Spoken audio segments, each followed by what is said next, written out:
humanity survived. Our ancestors have destroyed the world, and we had to pay the price. There's a number of city builders out there vying for attention right now, and they all have their different strengths. Some are fantasy inspired, while others are darker and take place in alternate universes or timelines of our own world. And while there are many options out there, there aren't necessarily a sea of strong options available on consoles.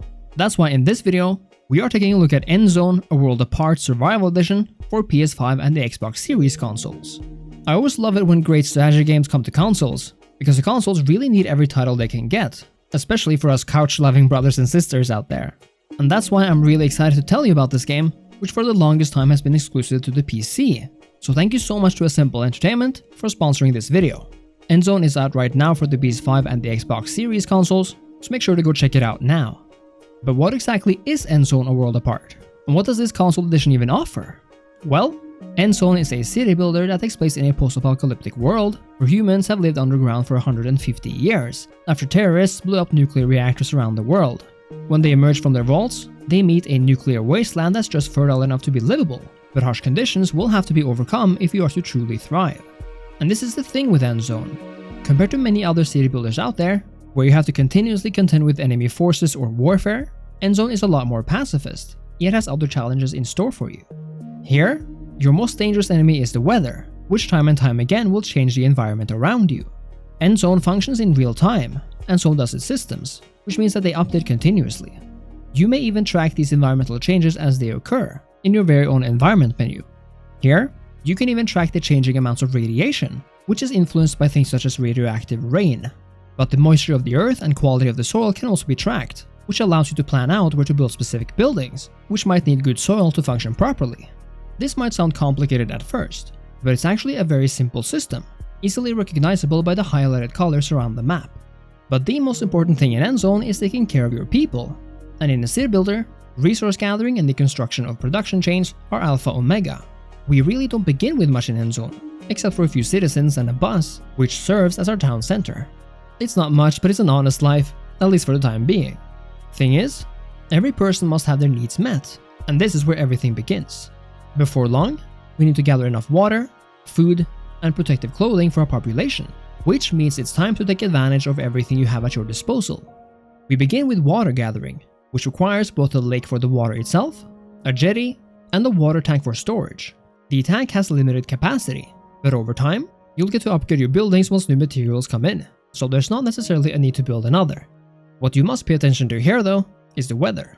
A forecast tells you what to expect in the upcoming seasons. If you encounter a dry spell though, well then you better have resources stockpiled. I really love how these systems work. The lack of rain over days will even dry out the entire lake, to the point where nothing can be gathered from it.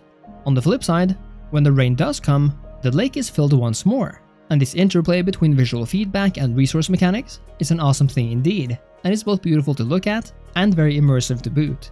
Fish can also be caught in water, which takes us to the topic of food. There's a whole number of ways to get food in Endzone, and having several types of food enriches the lives of your people, in addition to having several potential sources of food if one should fail you. For example, farmers will sow and reap the fields over time, so while catching fish gives you a small amount of food rather quickly, large fields sends you vast amount of food after a few seasons. Certain types of food can become radioactive from the rain though, so cutting one source for the time being can be beneficial.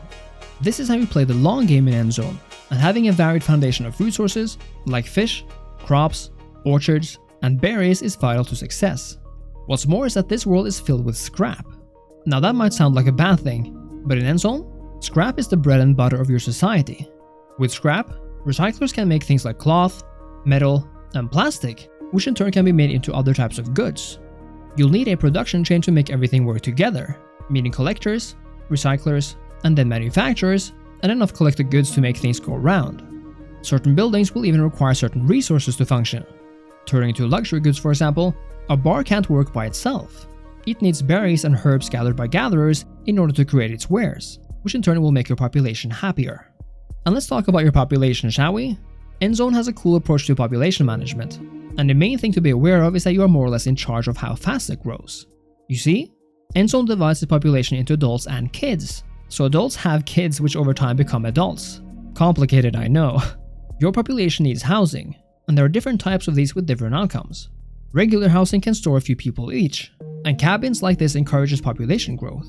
If you really need housing fast though, shelters might be the thing you need here and now, as it can hold a much bigger number of people, but since people don't have privacy, adults do not have kids there. The buildings you choose promote various gameplay mechanics then, which is important to remember. Only the adults fill your workforce, and since there's a very limited amount of them, especially in the beginning, utilizing them in the right positions and jobs is everything.